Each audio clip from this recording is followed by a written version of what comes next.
When COVID first entered the US, we were closed for 2 months and we were paid.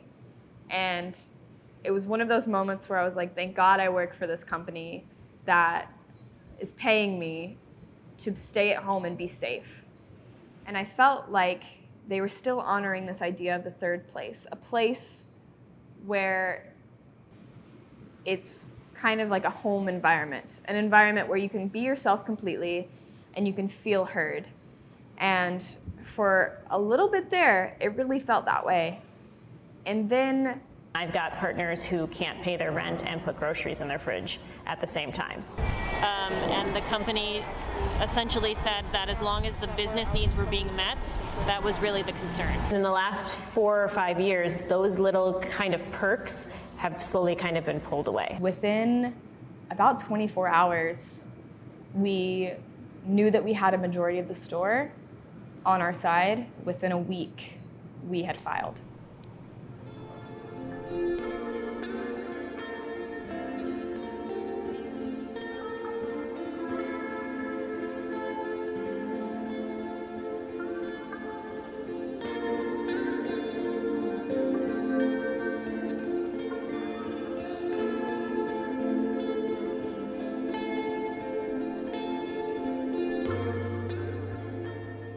So today, Starbucks is holding pod conversations with small groups of people inside to explain why a union is a bad idea. They'll say it's just to answer any questions that we may have, which of course their answers are completely Starbucks-based answers, so there's certainly some bias. And right now we are out here having a picnic to kind of sit in solidarity with the people that are inside. I might get emotional before I get logical and have the ability to debate if I think that people I care about are being lied to and being given wrong information. Fortunately, the group I'm with are informed people, but I do know that with the groups that don't have somebody who's educated in them, there's a good chance that they're being told complete lies. We're trying. That is the thing that I heard the most. That's the thing that other partners have heard the most. It's posted up in the back of our store. They had their time to try, and they have failed. And in their attempts to union bust baristas, they're just fumbling their public image even further. We never had a seat at the table. The seat at the table is literally empty. They have an empty seat at every corporate meeting that represents the barista, and we want to hold them accountable for what they are promising us, because from what I've seen, everything they're promising us is just empty.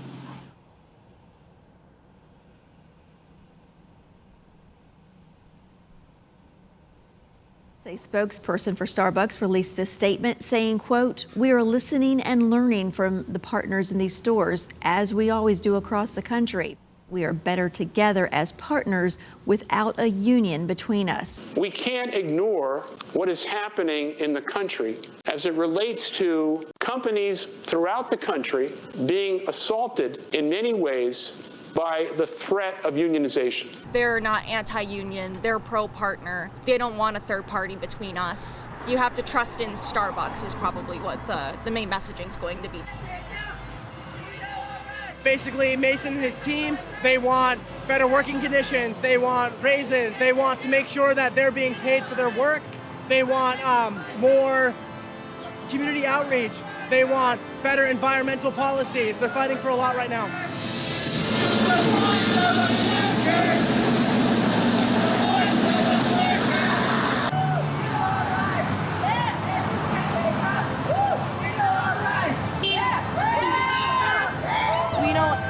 In our country specifically, it's either work or die. And so the fact that you come to work and you can't even feel supported and feel like that you want to be there, that's unacceptable. And I'm so sorry that you're experiencing that. And I hope that you have leaders and organizers in your store who are willing to advocate for you like I am for my store and like my partners are helping me right now, because nobody deserves to feel like that at a place that they need to support themselves.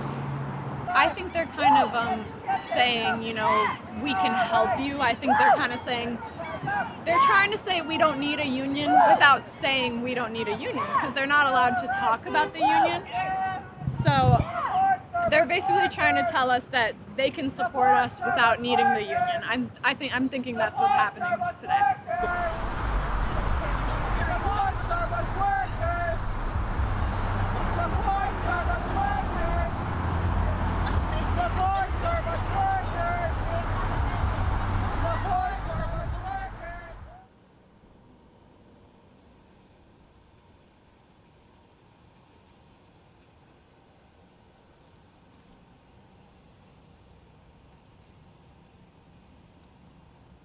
Well, it was Christmas in May for two Starbucks employees inside this Starbucks behind me in Mandarin, finding out earlier this afternoon that they had voted to unionize at 10. You know, we've been told for months now it's not going to happen, or from Starbucks, like their insane union busting is just, it's been really incredible and really harsh. And so to be able to come out on top of that and say, you know what, regardless, partners wanted this, it just feels so great. And it's a huge bag of emotions.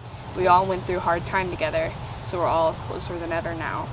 And yeah, I'm just happy to call everyone partners because I really feel like we've partnered in with this. As cheesy as it is, I think the future for Starbucks is really bright.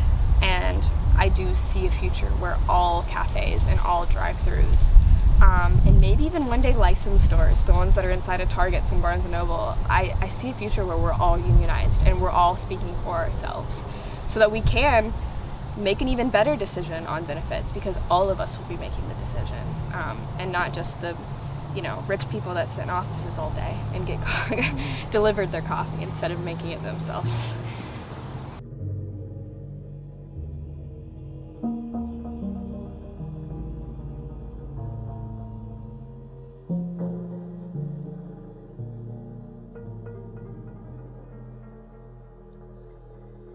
Starbucks has engaged in one of the fiercest and most brutal anti-union campaigns that's happened. They think it will send a message to workers everywhere else. If you try to unionize, if you try to speak up for yourselves, this is what's going to happen. The coffee giant is calling out the labor organization that is representing pro-union baristas for allegedly breaking labor laws. They did find some numbers that said 1 out of 4 employees are planning to quit in the next 90 days. That is up from 1 in 10. What those workers want is better conditions, more pay, and better perks. The behavior we're seeing from Workers United organizers is not acceptable, and we won't tolerate it.